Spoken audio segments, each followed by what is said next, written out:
Buenas, esto es Centro de Gravedad Permanente, un programa de Canal Red en el que queremos tratar con detenimiento y voces varias temas clave de la práctica emancipadora en nuestro planeta. Queremos hacerlo con ánimo de esclarecer lo complejo, definir las coyunturas, aclarar los terrenos para la acción política. Si algo domina nuestros días es la sobredosis de mensajes y consignas que se presentan como información. Pasamos de una emergencia a otra, presas del miedo, cuando no del pánico, obligadas a elegir entre alternativas cerradas, entre lo malo y lo peor en asuntos de vida o muerte para la humanidad. Por nuestra parte, queremos contribuir a la resistencia, aportando, convocando y combinando hechos, ideas, afectos y fuerzas, oponiendo frente al agujero negro de un capitalismo que se ha enamorado de la guerra y de las terapias de shock, un batiatiano centro de gravedad permanente, que nos mantenga juntas, serenas, audaces, listas para saltar cuando las ocasiones se presenten a cometas y planetas errantes que nos ayuden a escapar de la catástrofe, que nos mantengan con vida en este devenir incierto del universo. Para ello, os buscamos, os queremos y nos encontraremos.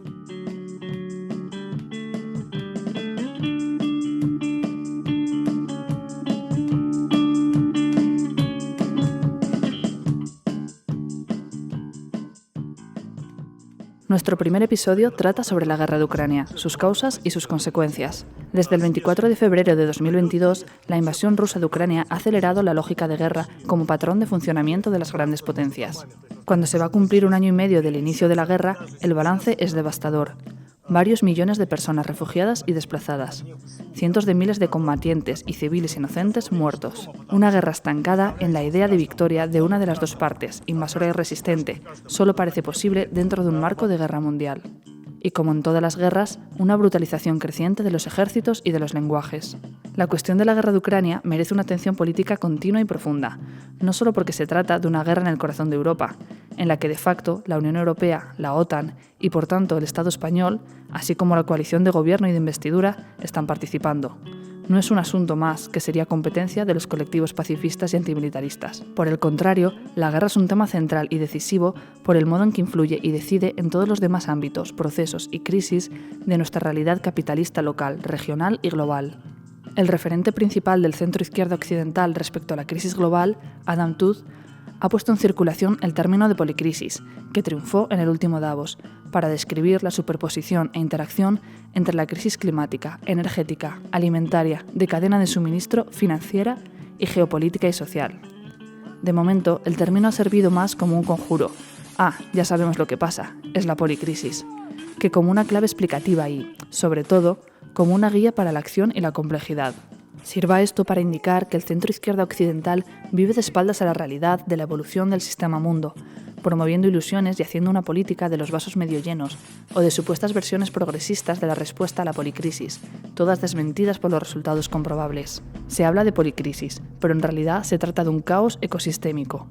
En este proceso caótico, la agencia estatal y capitalista no opera restaurando un orden imposible en los conjuntos regionales y nacionales, sino tratando de orientar el caos, de controlarlo relativamente, de seleccionar entre direcciones caóticas que le son favorables. Al mismo tiempo, dentro del caos sistémico, que es otra manera de decir la hipercomplejidad de la crisis inextricables, los distintos procesos críticos no se estructuran indiferentemente, no son horizontales, sino que están dominados por la política de guerra entre los centros dominantes del sistema mundo. Por así decirlo, la guerra es la forma de la gestión de la crisis, y al mismo tiempo, las direcciones políticas de las crisis remiten al centro de gravedad de la dinámica de guerra. Una situación así puede definirse como tipping point, punto crítico o punto de inflexión del capitaloceno, del periodo geológico y climático determinado por la irrupción del capitalismo en el planeta. A la violencia de los choques de finitud, el final de los 4 baratos, energía, fuerza de trabajo, alimentos y materias primas, las coaliciones políticas y sociales del capitalismo responden con la violencia de la forma de guerra en el tratamiento, tanto de las contradicciones políticas y sociales acumuladas en y por la policrisis, como de las contradicciones en el mercado mundial y sus jerarquías económicas, financieras y militares. La invasión de Ucrania ha desencadenado el punto de inflexión. La forma guerra tiene dos consecuencias principales en la vida política de las sociedades occidentales. Por un lado, tiende fuertemente a imponer un régimen de guerra en las relaciones políticas y sociales domésticas, justificado por el carácter existencial de la amenaza rusa y china, lo que se traduce sencillamente en la introducción diferencial del esquema amigo-enemigo en las coaliciones de dentro y en torno al Estado, en la actitud ante las protestas y las luchas sociales y políticas, lo que se traduce en un predominio de la excepción sobre la norma constitucional vigente y en un autoritarismo estatal que puede revestir la figura de la democracia militante o de gobierno de salvación nacional, con arreglo a los contextos.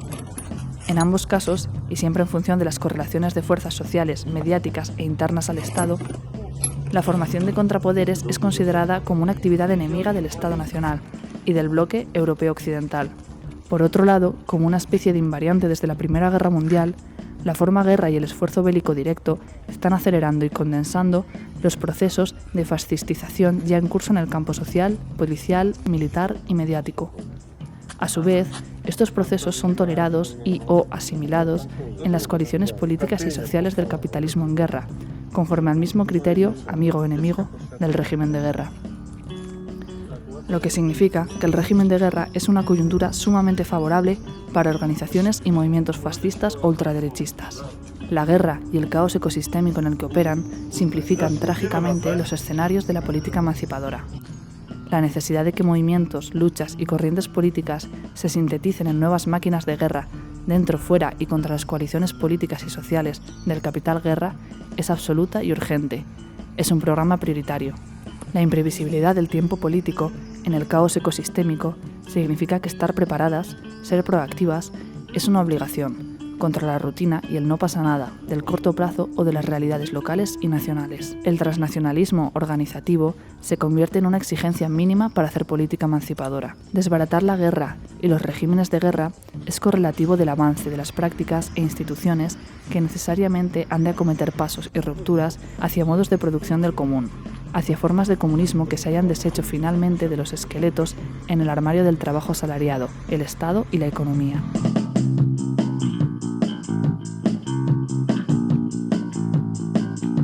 Sandro Mezzadra es un viejo compañero, activista, militante, especialmente en el movimiento contra el racismo y a favor de la libertad de movimiento de las personas migrantes, y ha estudiado particularmente la cuestión de la frontera, lo que él ha llamado, junto con Brett Nilsson, el método de la frontera.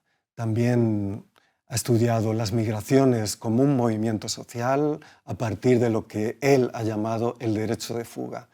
Por eso queríamos entrevistarle para este programa sobre la guerra y el régimen de guerra, precisamente sobre la cuestión, sobre cómo esta situación está afectando a la libertad de movimiento de las personas y al mismo tiempo cómo ese método de la frontera está operando dentro del régimen de guerra. ¿Qué significa esta guerra, la guerra en Ucrania, desde el punto de vista de lo que tú, junto a Brett Nilsson, has llamado el método de la frontera y también qué supone para el movimiento de personas?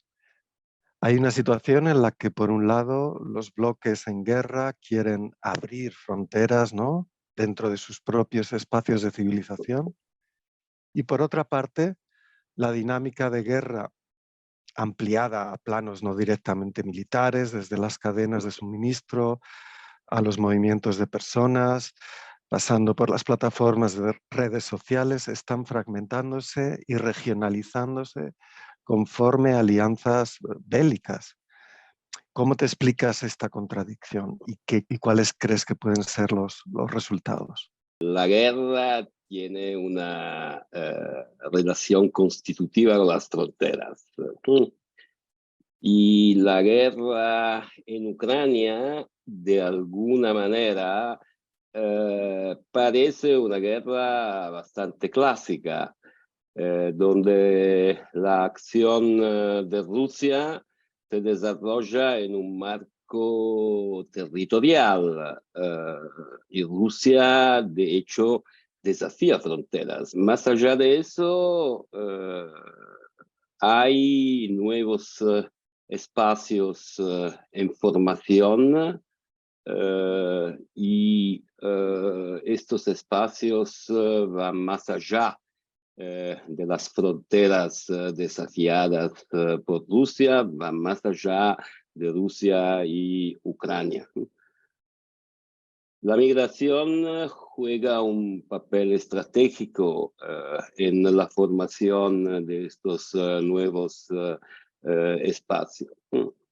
Y podemos empezar justamente con Ucrania y Rusia, recordando que en las últimas décadas hubo una migración masiva de Ucrania hacia Rusia. En 2015 se calculaba que había 5 millones de ucranianos en Rusia. Eso es algo que va a cambiar, que ya cambió y aún más va a cambiar en los próximos años. Y si miras Rusia, bueno, Rusia es un país que se desarrolló en las últimas décadas también tomando como fuerza productiva fundamental la migración interna, pero también la migración internacional desde Ucrania, desde países como Tayikistán y Kazajstán. Todo el trabajo de cuidado, por ejemplo, en un espacio metropolitano como lo de Moscú, es en buena medida un trabajo migrante. Así que este es un tema que en la guerra se va a reorganizar. Y la migración de Ucrania en el mismo tiempo ya cambió. Se direccionó hacia el oeste, hacia Europa, de manera aún más masiva de lo que había pasado en las últimas décadas. Y por supuesto hay todo un movimiento que se puede ver muy bien en la manera en que la migración ucraniana después del 24 de febrero del año pasado ha sido manejada en Europa del Oeste, pero también en un país como Polonia. Y bueno, se puede también imaginar que los planificadores de las políticas migratorias europeas piensen en una reorganización de los espacios migratorios hacia Europa con, digamos, también una sustitución de la migración ucraniana, la migración que, por ejemplo, llega de África. Luego, el gran tema de la dinámica de guerra ampliada a planos no directamente militares, el gran tema de los regímenes de guerra, como tú escribes en tu libro, tiene también mucho que ver con la migración. Y para decirlo muy sencillo, una manifestación del régimen de guerra en materia migratoria es el empuje hacia la involucración de la OTAN en el control de los movimientos migratorios. El bloqueo de las cadenas de suministro, el llamado supply chain disruption al principio de la pandemia, ya lo había de alguna manera prefigurado. Pero es una tendencia que está marcada por muchos límites y contradicciones. Se podría hablar mucho de China en este sentido, de las dificultades o de la imposibilidad del desacople en muchos lugares en el mundo, en Alemania, pero también en Australia, para decirlo rápido. Pero piensen en lo que está pasando en estos días con la limitación de las importaciones de productos agrarios de Ucrania en Polonia. Y también con la movilización de las organizaciones agrarias en Polonia, Hungría, Eslovaquia y Bulgaria en contra del tránsito de cereal de Ucrania por el miedo que ese cereal se quede con un daño para las producciones nacionales. Así que bien, espacios de civilidad con fronteras abiertas, pero hasta cierto punto. Si estás de acuerdo en que una de las claves de la guerra en curso es la disputa por la hegemonía en el mercado mundial, a este respecto se ha instalado en la discusión el marco unipolarismo versus multipolarismo, donde por un lado estarían Estados Unidos y sus conjuntos o subconjuntos subordinados, la Unión Europea, Australia, Japón, y por otro el bloque, si lo queremos llamar así, de los BRICS, con Rusia, China e India como una especie de troika termonuclear. También podría entrar ahí Pakistán, que también es termonuclear, pero ¿piensas que hay algo más que propaganda en la solidez de este marco?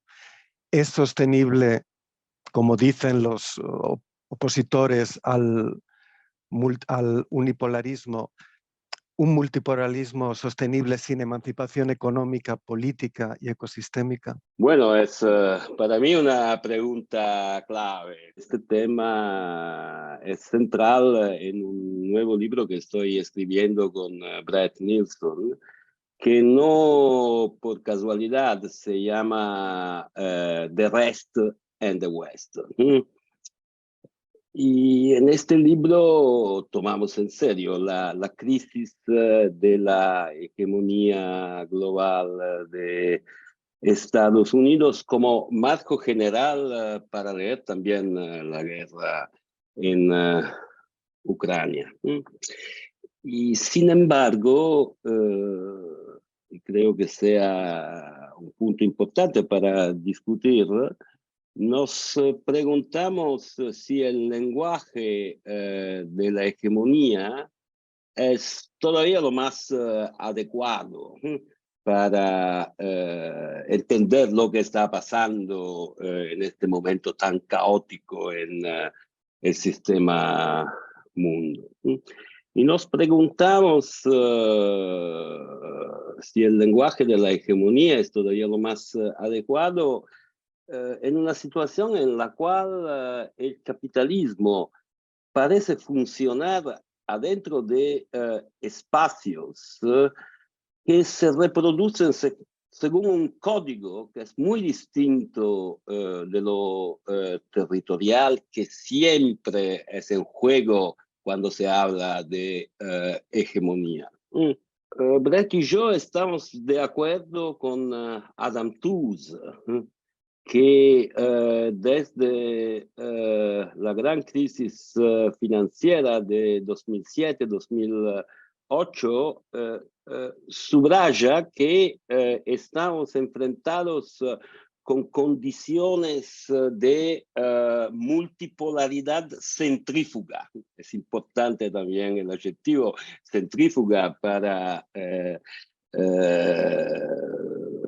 tomar conciencia de los momentos de desorden que caracterizan esta multipolaridad.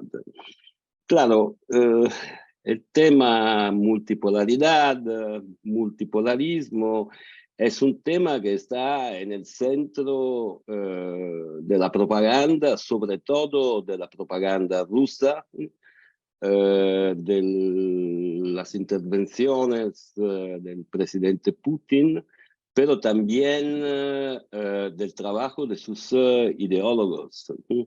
Me parece claro que sí tiene sentido proponer la palabra multipolaridad como palabra clave en un nuevo lenguaje crítico. Necesitamos otro concepto de multipolaridad. Y tratamos de hacerlo primero subrayando la relevancia de procesos reales de regionalización, que siguen siendo contradictorios, como dice antes, y en el mismo tiempo abiertos. Son procesos de regionalización que se cruzan. Y este cruce es un momento muy importante para construir un concepto crítico de multipolaridad. Además, tomando este concepto de multipolaridad como concepto que nos permite describir algunos de los conflictos más importantes de nuestro tiempo, se hace necesario repensar el tema del imperialismo. El tema del imperialismo se plantea de manera nueva en este marco. Y el tipo de conjunto que se produce en varios lugares entre lógicas territoriales y lógicas capitalistas de territorialización es clave para entender qué significa imperialismo hoy. Así que bueno, el punto no es celebrar la multipolaridad, es tomarla como herramienta para mapear el contorno de un mundo nuevo emergente. Y es en este mundo que las luchas por la emancipación y la liberación se van a desarrollar en los próximos años. Otro punto que para mí, para nosotros, es muy importante para producir un concepto crítico de multipolaridad es subrayar el papel estratégico que movimientos sociales y luchas sociales juegan como factores para la formación y la constitución de los polos. Así que una tarea importante para nosotros es repensar la lucha de clase de manera ancha, para decirlo así, adentro de esta producción de una nueva espacialidad. Y bueno, por supuesto, otra gran tarea sería repensar el internacionalismo. Repensar el internacionalismo, quizás inventando un nuevo nombre, pero el tema de la comunicación adentro de procesos de regionalización y entre procesos de regionalización es un tema clave. Quizás a ti también te haya sorprendido la docilidad de la Unión Europea respecto a Estados Unidos en la respuesta a la invasión rusa del 24 de febrero del año pasado. ¿Cómo te la explicas? ¿Hasta qué punto tiene que ver con la mutación del proyecto europeo en ese largo periodo entre el desplome de la URSS y del bloque socialista y el fracaso del proceso de constitucionalización de la Unión Europea en las ya un poco olvidadas jornadas de 2004-2005? ¿Piensas que con esta guerra se puede salvar algo de la Unión Europea? ¿Y cuál sería el papel de los movimientos de las clases subalternas en esta coyuntura crítica del conjunto político y geopolítico europeo? Bueno, justamente mencionas el fracaso del proceso de constitucionalización de la Unión Europea en 2004-2005, que ha sido un momento clave en el desarrollo del proceso de integración. Y luego pasaron otras cosas, sobre todo la respuesta de la Unión Europea a la crisis de 2007-2008, lo que significa en Europa la crisis de la deuda soberana, y el enfrentamiento sobre Grecia en 2015. Yo creo que este enfrentamiento produjo heridas que siguen de alguna manera abiertas.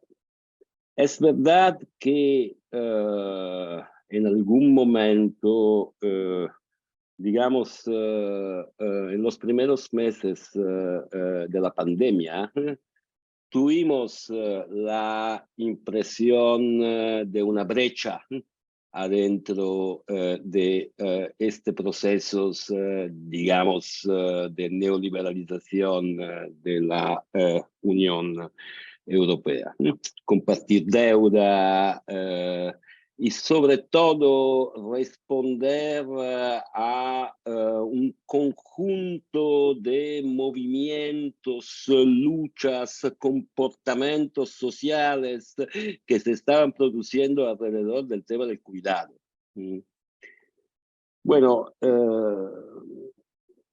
la brecha se cerró bastante rápidamente, por lo menos con el cambio de política monetaria del Banco Central Europeo en frente de la inflación, que abrió un nuevo espacio para teóricos del austerity. Y luego la invasión rusa de Ucrania, que había sido anticipada por presiones muy fuertes de Estados Unidos sobre Alemania, el tema gas y gasoductos.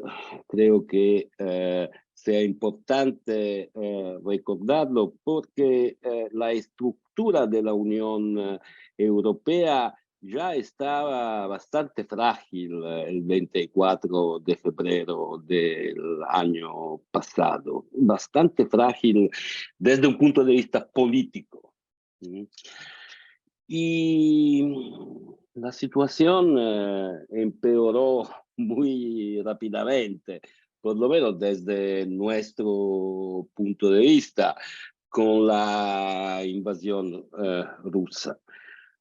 Yo diría, aún sí haría falta desarrollar este punto con más tiempo, que se produjo un verdadero cambio constitucional en la Unión Europea, con un movimiento hacia este de su centro, con el papel de fuerza dominante de Polonia, que hoy en día es la segunda potencia militar en Europa después de Francia, con la crisis del axis franco-alemán y con la emergencia como resultado de estos procesos de un patrón confederal, para hablar el lenguaje del constitucionalismo europeo. Los Estados-naciones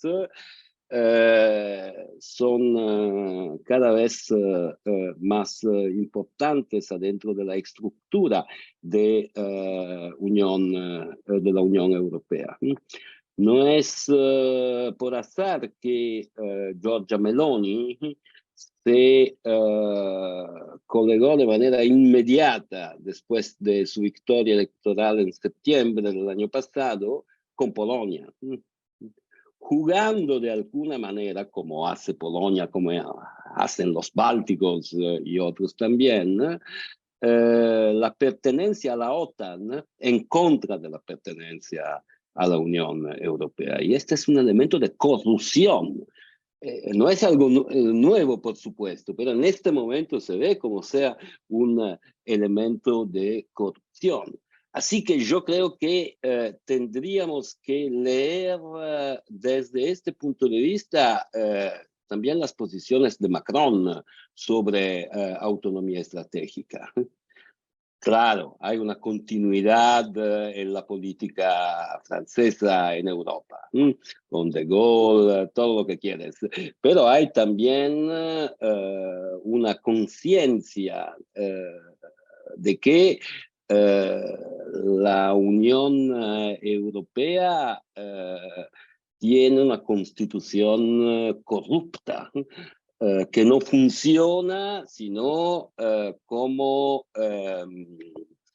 elemento subalterno a Estados Unidos a través de la OTAN. Sin embargo, a pesar de esta situación, yo creo que no podemos renunciar a la Unión Europea. En un mundo multipolar hay que luchar para fortalecer procesos de integración más allá del Estado-Nación. Es verdad en Europa, es verdad en América Latina. Sería otro tema interesante para profundizar. Repito que la lucha sobre la dirección y la calidad de la integración europea es fundamental. Y las clases subalternas, como decía antes en general, son los actores que pueden empujar este proceso de integración hacia contenidos de emancipación, de liberación. Miramos la situación europea de hoy. Hay huelgas en varios países. En Alemania, por ejemplo, hay movimientos importantes sobre el tema de la salud pública en España. Y hay este increíble, este grande movimiento social en Francia.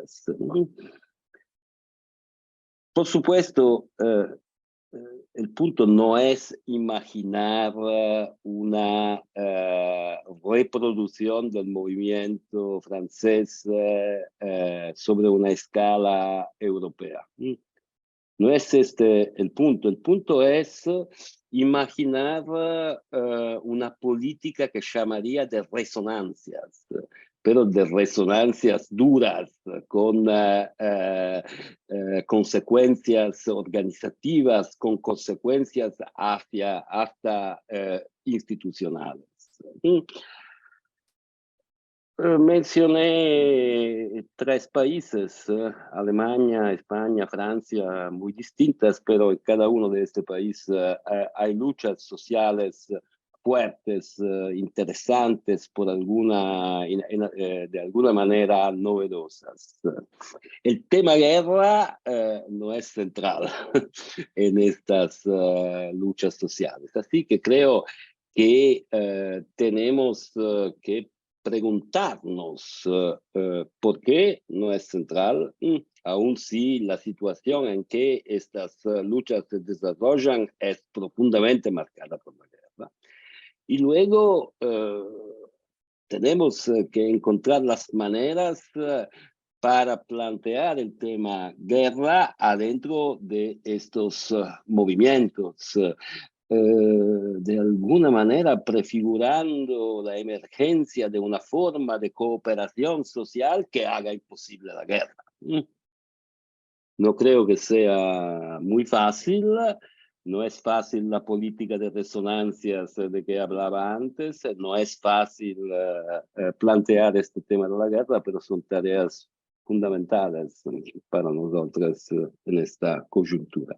Hablando de la guerra de Ucrania y el imperialismo ruso, una referencia musical obligada es Mamá, no mires a la tele, de Pussy Riot. Pussy Riot es un colectivo ruso de punk feminista que ha desafiado los límites del activismo y el arte con su valentía y su voz disruptiva, capturando la atención del mundo entero.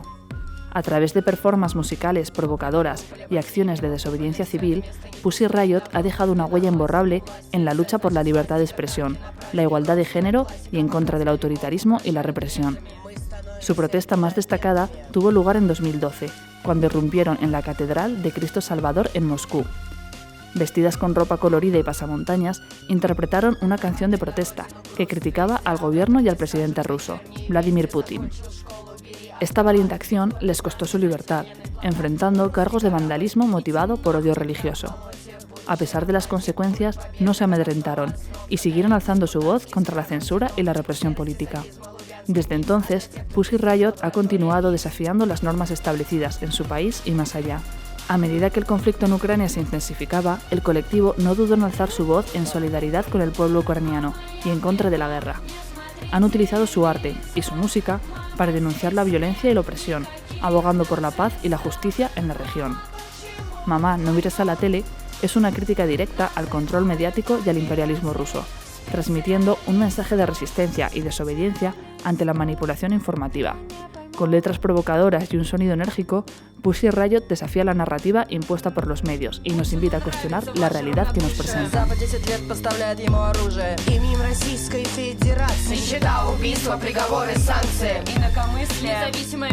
Откуда на Беларусь готовилось нападение? Грохнут не беда, отвалят бабла. Для кого война, а для нас мать родна. Все, дочка, мама любит тебя пока. Красные ногти в земле, рука.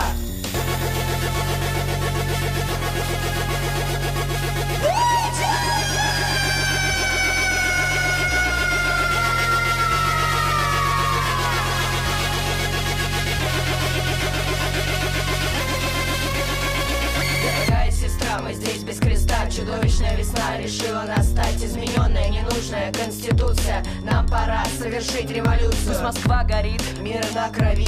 Это не смыть, нечем крыть. Дохуя земли, но забрали Крым, прости. Хотя это не простить. Мама, я в плену, не смотри телевизор. Мама, здесь нет никаких нацистов. Мама, почему войну называют операцией специалистов? Мама, я в плену, не смотри телевизор. Мама, здесь нет никаких нацистов. Мама, почему войну называют операцией специалистов? Украина, я тебя люблю.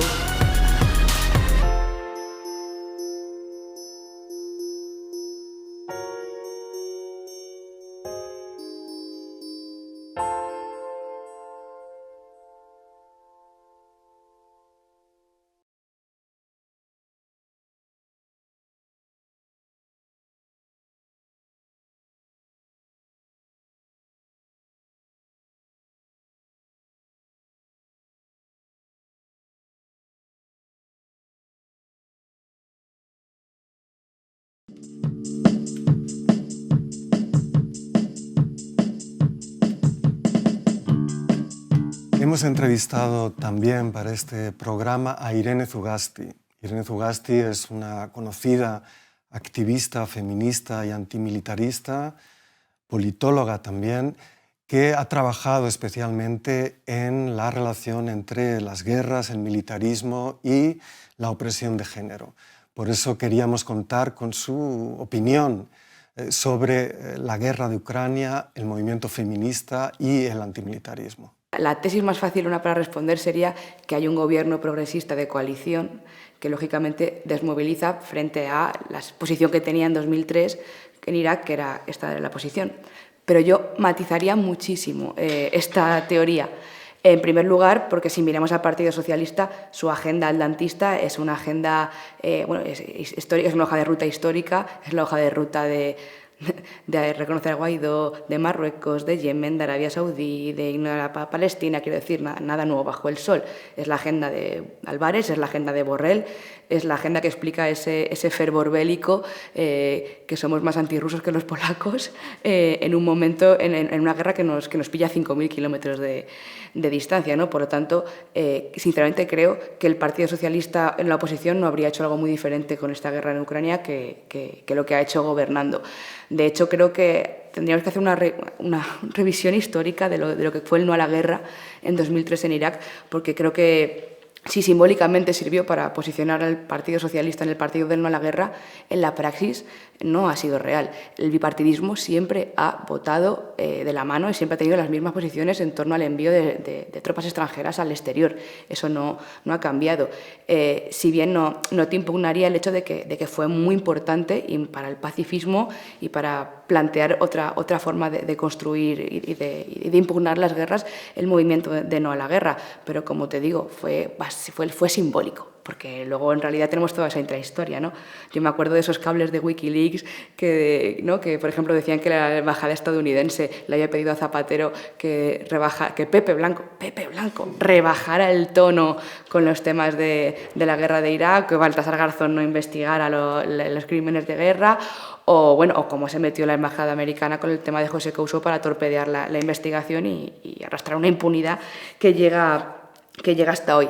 Sí que me parece más determinante el hecho de la otra parte del gobierno de coalición, ¿no? Que el hecho de que Unidas Podemos esté en el gobierno, de que estemos, como dice mi amigo Carlos Sánchez Mato, con un pie dentro y un pie fuera, sí que determina mucho las cosas y sí que lo complejiza. Porque además creo que hemos visto muy claro cómo ese disciplinamiento y ese blindaje de la política exterior, yo diría que junto con lo que ha pasado con el Poder Judicial y las leyes feministas, demuestra muy bien esa relación de poder y cómo hay poderes y hay espacios que nunca se van a... que si no los disputamos de verdad, ni tener un ministerio ni ganar las elecciones te los va a garantizar.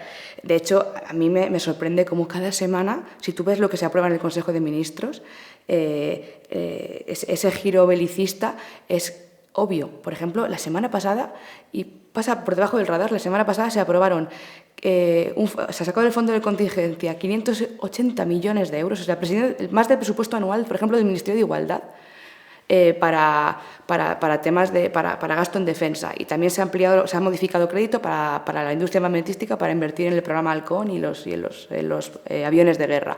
Eso cada semana. Es decir, estamos asumiendo esas narrativas sin ningún tipo de oposición. Por eso pongo mucho en valor esas voces valientes que al principio de esta fase, ¿no?, de la invasión en Ucrania, casi todo tías, por cierto, casi todo mujeres, esas voces valientes plantearon lo que había y que un año después, además, pues siguen planteándolo, incluso le han dado más volumen y más protagonismo a esa situación. Y creo que tenemos que tener una reflexión importante desde la izquierda. La izquierda tiene que impugnar este tipo de políticas, tiene que impugnar la OTAN como institución, tiene que plantear que hay otras formas de estar en la política exterior y hacer relaciones internacionales, porque el pacifismo, los movimientos pacifistas, nunca han dejado de hacer su curro, su trabajo. Han estado siempre fiscalizando el gasto militar, los movimientos antimilitaristas han asumido pues las cuestiones de ecologistas o feministas, las han incorporado perfectamente, están poniendo el cuerpo donde hace falta. La contracumbre de la OTAN, esta que se hizo en verano, fue una muestra de ello. O sea que el pacifismo siempre ha estado ahí. Quienes les hemos dejado solos hemos sido otras y otros. Y creo que tenemos que reflexionar sobre esto. Y luego, si salgo un poco de la mirada doméstica, perdonadme que como no salgo de aquí, pero si tenemos como un enfoque más global, sí que creo que hay que romper con una falacia muy interesante, que es que los temas de internacional no interesan.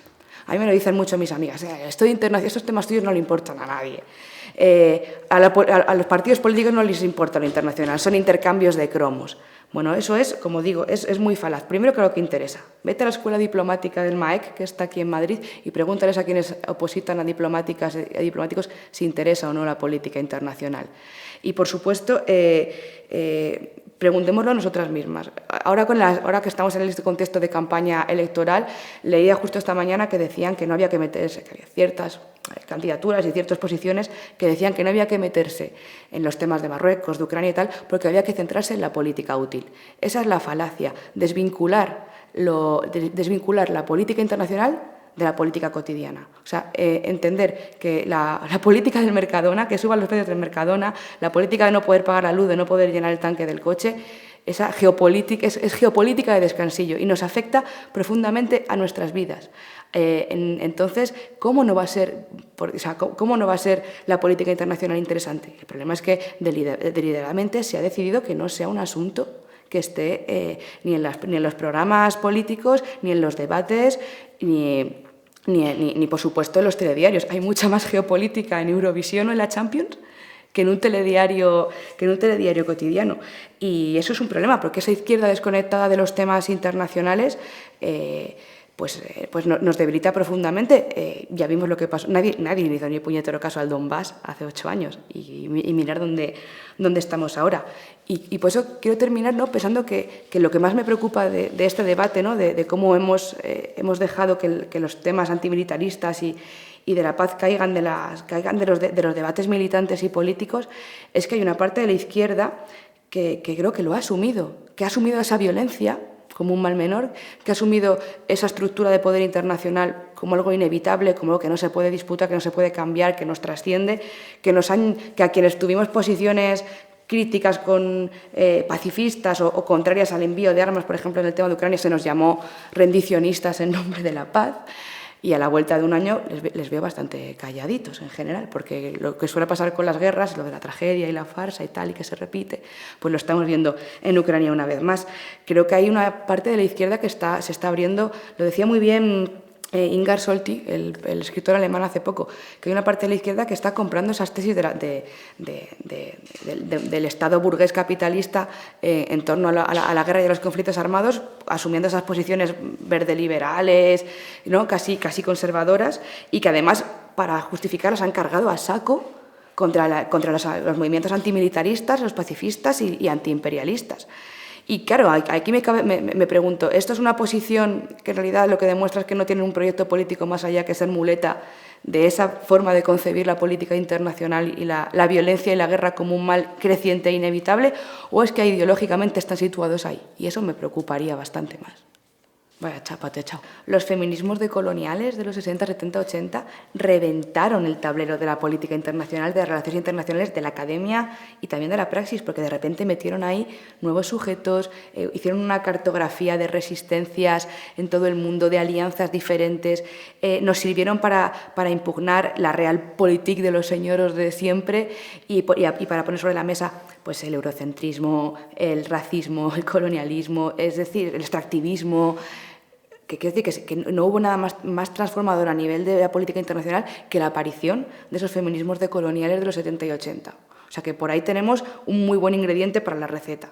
Luego tenemos otro, que también creo que es fundamental, que es que toda esta cuarta ola, que yo ya no sé si hablaría de cuarta ola o yo hablaría de que la ola se ha desbordado y ya estamos en otra cosa, y diría tsunami, pero es un poco hortera. Esta cuarta ola desbordada ha puesto las violencias machistas, como tú dices, en el centro. Y eso también ha generado otra cartografía de la violencia, otra geopolítica de las violencias machistas que es súper interesante y que además, por ejemplo, se ve muy claro ahora que está en el debate, por ejemplo, de los vientres de alquiler, ¿no?, o la trata y el tráfico de personas. Todo esto tiene unas lógicas geopolíticas que desvelan, que destapan las asimetrías, las desigualdades, las interdependencias, las lógicas coloniales, y todo esto está directamente vinculado con esos enfoques feministas que se están haciendo para abordar estas violencias. No es casual lo que ocurre con los vientres de alquiler en Ucrania, no es casual lo que ocurre con las dinámicas, con los flujos de trata, o no es casual que una currita dominicana en Madrid esté limpiando la casa de una currita de Madrid y a su vez haya unas mujeres en República Dominicana sosteniendo a la familia de esa mujer. Esa cadena global de desigualdad, de cuidados y de explotación económica es geopolítica feminista. Entonces, ahí va como un segundo ingrediente interesante. Y luego creo que hay un tercero que también es muy esperanzador, porque yo esta respuesta sí que creo que hay que verla en la clave optimista, que es que en esta cuarta ola, que no es solamente el Me Too, son las luchas por el aborto en América Latina, contra la violencia sexual en India, contra la cultura del privilegio, del poder en la academia, como estamos viendo ahora estas semanas, por ejemplo. Todas estas luchas han generado unas alianzas internacionales, un internacionalismo en el sentido más socialista del concepto, súper potentes, que han trascendido los estados, que han trascendido Pekín y esas cumbres de la ONU, que eran como los marcos de acción internacional, que están ahí, son útiles, pero que han trascendido la agenda de mujeres, paz y seguridad, esta de que nadie hace ni puñetero caso, que han servido para que han incluso frente a la interna de muchos partidos políticos, de muchos colectivos, de muchas organizaciones, han generado otro tipo de formas de relacionarse entre mujeres de muy diferentes espacios, entre feministas, de entornos completamente diferentes, que es súper potente. Que creo que es, como te digo, una chispa de internacionalismo que no se puede encontrar ahora mismo, creo, en ninguna otra lucha social compartida. Entonces, con estos tres ingredientes, yo creo que tenemos como mucho por hacer. Además, no podemos olvidar ese hilo violeta de la historia de que quienes realmente han postulado alternativas al militarismo, alternativas a las guerras del capital, históricamente han sido las mujeres. Yo pienso en las revolucionarias rusas, te pienso en las sufragistas, te pienso en las milicianas, y ya me puedo venir las mujeres de negro en las guerras de Yugoslavia o las colombianas con el proceso de paz actual, ¿no? Es decir, que realmente recetas alternativas sobre la mesa se han planteado desde los feminismos. Así que tenemos todos esos ingredientes para pensar juntas qué es lo que queremos de lo internacional, qué es lo que queremos para la construcción de paz, qué es lo que queremos para la política exterior, qué es lo que queremos como alternativas antimilitaristas a la creciente militarización del mundo, ¿no? Entonces, ¿por qué no está este debate ahí? Pues yo creo que, en primer lugar, porque creo que los entornos feministas cotidianos, ¿no? Los de las asambleas, del día a día, creo que estamos arrasadas por lo urgente, ¿no? Eso parece una excusa, no me da la vida, tía, no me da la vida, que es una cosa que decimos todas, ¿no? Pero hay una parte de verdad que es que lo urgente eran las violencias cotidianas, arrasan cualquier tipo de dinámica, lo cual no quiere decir, como te digo, que esas violencias no puedan analizarse si no es con esas dinámicas globales. Y luego hay también, creo, un cierto rechazo a cómo se ha intentado casar muchas veces desde la institución, desde el mainstream, el feminismo con lo internacional, porque ese sí que era un ámbito en el que hemos sido doblemente intrusas. ¿Cuántas diplomáticas, cuántas mujeres hay haciendo seguridad? Y claro, cuando se ha introducido ese debate ha sido con un esencialismo ñoño, horroroso, de las mujeres como seres de paz y de luz, pacíficas por naturaleza, frente al hombre, frente al guerrero, que lógicamente los feminismos posmodernos pues, han rechazado de plano y con razón. Y es que además ese esencialismo ñoño también es el que ha dado lugar a que las alternativas que se están haciendo ahora desde el poder, desde los estados, para introducir toda la cuestión de género en las cuestiones internacionales de paz y de seguridad, sean pues profundamente conservadoras en realidad, ¿no? Ahora se está desplegando, por ejemplo, en Europa lo que se llama diplomacia feminista. La tiene España, la tiene Alemania, Suecia la tenía y la ha abandonado hace poco. ¿Qué es la diplomacia feminista? Bueno, pues en realidad es colocar mujeres que pertenecen a las élites del poder en esos espacios de poder tradicionalmente muy masculinizados, como son los espacios que tienen que ver con seguridad, con defensa, con industria armamentística, etcétera, para que nada cambie, para que siga existiendo exactamente el mismo status quo. Y me refiero, por ejemplo, pues eso, Margarita Robles celebrando el plan de igualdad de las Fuerzas Armadas, me refiero a todas las prime ladies justificando invadir Afganistán en nombre de los derechos de las mujeres para luego jamás nunca volver allí, la instrumentalización, por ejemplo, la que está ocurriendo con Irán o toda esa pantomima, ¿no? de las agendas de género en lo internacional que al final se limitan a ser una cuestión de una gestión de recursos humanitarios, porque se sigue colocando en ese esencialismo y en ese binarismo a las mujeres a trabajar en lo humanitario y la reconstrucción y la paz y el posconflicto y básicamente a barrer los escombros de la guerra. Y no tener nunca una agencia transformadora y de cambio. Y luego, bueno, hay algunas agendas, ¿no? de pues mujeres mediadoras por la paz y tal, pero que realmente no tienen ningún impulso real. O sea, que todo lo que no hagamos las feministas de base, desde luego no lo va a hacer el mainstream en absoluto. Y además creo que esa idea de sentirnos intrusas en los temas de internacional también está dentro de parte de la izquierda, ¿no? Suelen ser temas que se trabajan mucho en espacios muy masculinizados.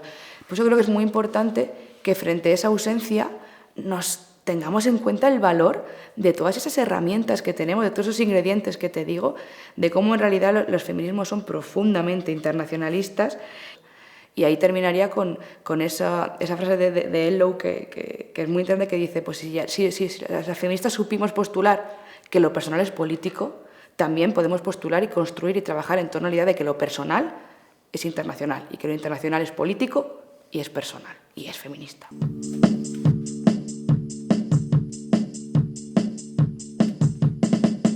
Desde Centro de Gravedad Permanente nos gustaría proponer una lista de lecturas para profundizar en la comprensión del conflicto ucraniano. Pensamos que una voz imprescindible es la de Raphael Poch de Feliu. Rafa Poch, además de estudiar historia de Rusia, trabajó como corresponsal de La Vanguardia en Moscú del año 88 hasta el 2002, coincidiendo con la quiebra de la Unión Soviética. Además de los numerosos artículos que publica periódicamente en Contexto, destacamos estos libros. Primero, Entender la Rusia de Putin, escrito en 2018 y editado por Akal. A pesar de haber sido escrito antes de que estallara el conflicto ucraniano, el libro describe muy bien los procesos sociales y culturales que a partir de los años 90 han forjado el sentido común mayoritario entre la población rusa. Por ejemplo, el cinismo y la desconfianza hacia Occidente y el nacionalismo como respuesta a la humillación por el colapso de la URSS. La segunda propuesta del mismo autor es La invasión de Ucrania, editado por Contexto, justo pocos meses después del comienzo de la invasión. Este es el libro a través del cual Rafa Poch toma la palabra sobre la guerra y empieza a llenar el hueco dejado por la ausencia de medios independientes, que impide toda perspectiva sobria de una crisis internacional. Es un trabajo que sigue activo en su último libro, Ucrania, la guerra que lo cambió todo, también editado por Contexto, que va a salir justo en estas semanas. Como segunda propuesta, recomendamos hojear el artículo de Susanna Watkins, publicado en el penúltimo número, el 137 de New Left Review. El artículo se titula 5 guerras en una y pretende diseccionar la guerra en diferentes ejes. No solo una guerra de invasión por parte de Rusia, sino también una guerra civil dentro de Ucrania, un conflicto interimperial entre Rusia y la OTAN y finalmente el preludio de una confrontación entre una potencia decadente, Estados Unidos, y una emergente, China. The New Left Review, en el último número, en este caso, el 138, sugerimos además un artículo de Volodymyr Ishchenko, titulado Voces ucranianas. En este artículo se centra en la evolución de la sociedad ucraniana y, con la legitimidad de quien observa esta realidad desde cerca, analiza fenómenos como el nacionalismo emergente y el liberalismo feroz. Finalmente, llegamos al libro de nuestro Raúl, que tampoco necesita presentación. El libro se titula Esta guerra no termina en Ucrania, y es editado por Catacrack. Raúl enmarca el conflicto ucraniano en el contexto más general de la crisis del Capitaloceno, un fenómeno multidimensional que afecta a la economía, la geopolítica, el ambiente, el estado psíquico y otras cosas más. Por eso, el libro destaca por su sorprendente multidisciplinariedad y se mueve de la historia de la Unión Soviética a las posibles ecologías mundos de decrecimiento y Green New Deal, pasando por las máquinas de guerra deleuzianas e incluso la estadística bayesiana. En particular, la parte de historia es muy entretenida y contiene una intuición alumbradora, la semejanza del conflicto ucraniano con la Primera Guerra Mundial, en lugar de la Segunda, es decir, la semejanza con un proceso cuyo final no fue más democracia sino los fascismos. Por eso, el autor anima a desconfiar de quienes relatan el conflicto ucraniano como una etapa necesaria para defender los valores occidentales, pero también de las tendencias rojipardas que hablan de la invasión rusa como reacción inevitable al expansionismo de la OTAN. Al contrario, el libro va más allá de estos binarismos que reproducen el esquema amigo-enemigo y plantea la necesidad de una paz constituyente, un proceso que no se puede separar de la lucha de clase.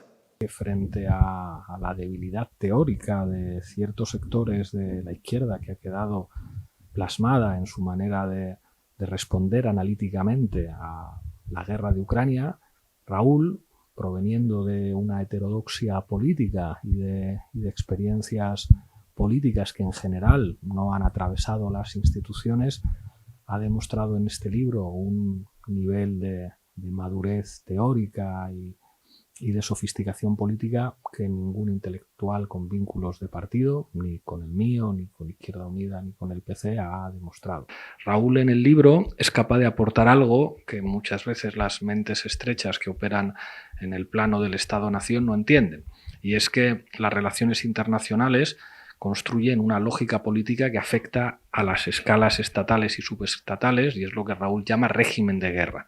El régimen de guerra tiene una dimensión interna, de frente interno.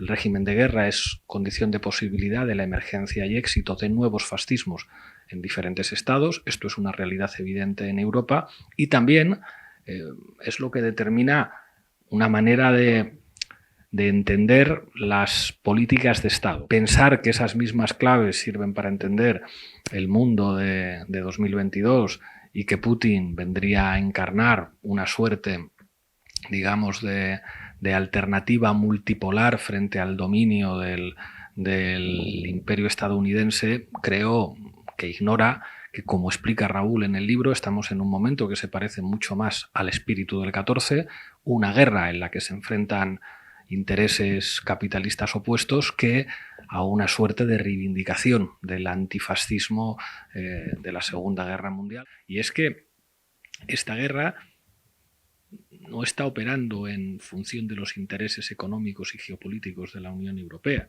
Esta guerra tiene mucho más que ver con los intereses de los Estados Unidos, los intereses de los Estados Unidos en un enfrentamiento que va más allá de Rusia y que tiene que ver con China y con definir a China como adversario en la cumbre de la OTAN que se celebró en Madrid. El mito del pueblo de Madrid sofocando el golpe en el cuartel de la montaña, el mito del proletariado en Barcelona parando el golpe. Eso ya no es técnicamente viable.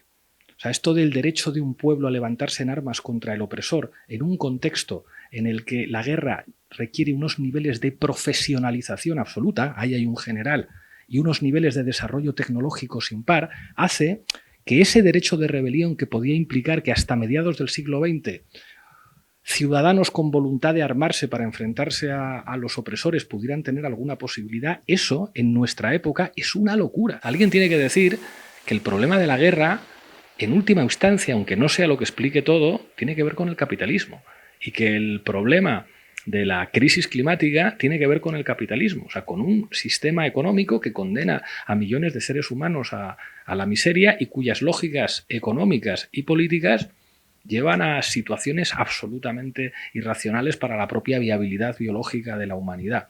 Y creo que esta potencia ideológica la izquierda la tiene que asumir sin tantos complejos.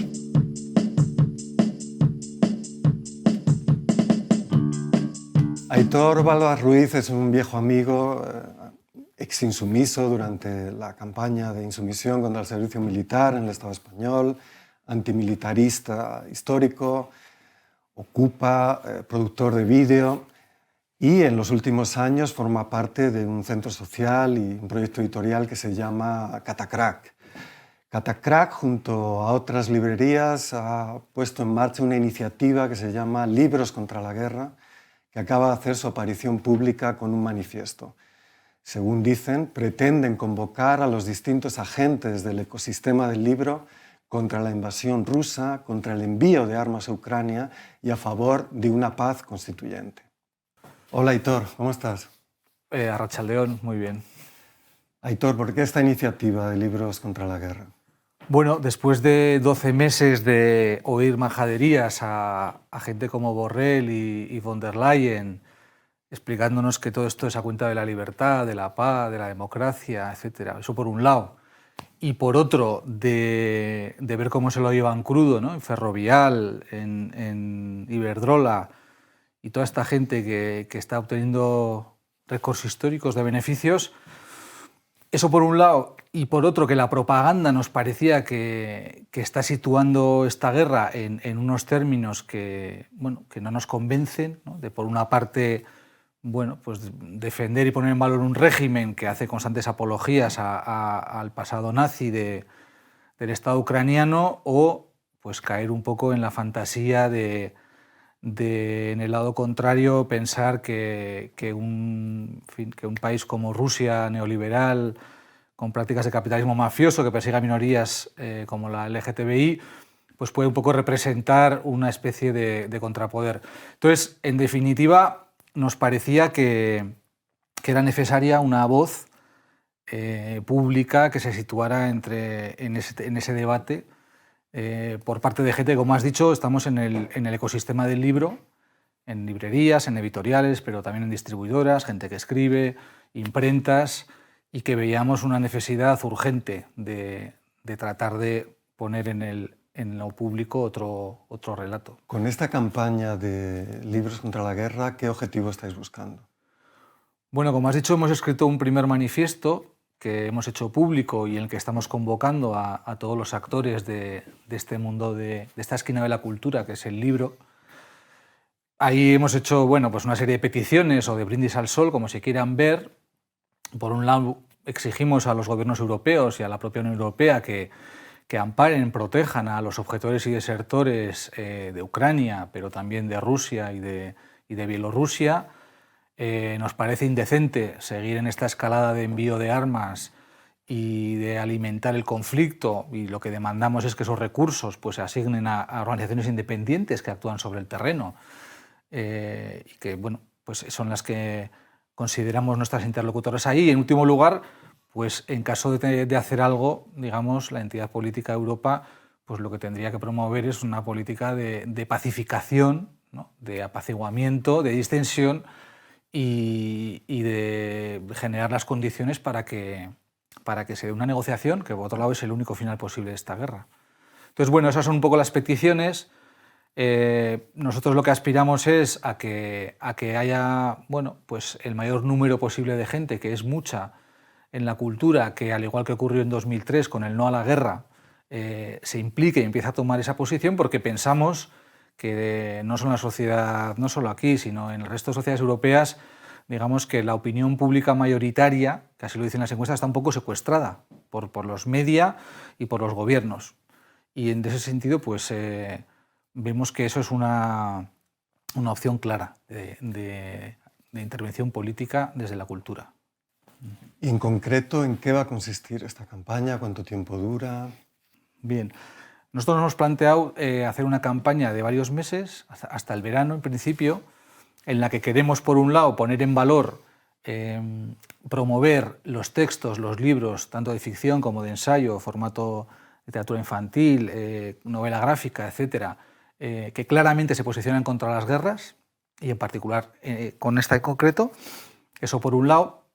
Queremos también, y estamos diseñando material gráfico para hacerlo circular en la misma dirección, y aspiramos a que, si se dan las condiciones, que pensamos que así será, que esta campaña pueda de alguna manera confluir con otras que, como está ocurriendo en Italia y en Alemania, empiecen cada vez con más fuerza a demandar una salida a la guerra desde, como tú has dicho, pues una paz constituyente, es decir, de un nuevo orden que básicamente reparta los recursos de otra manera.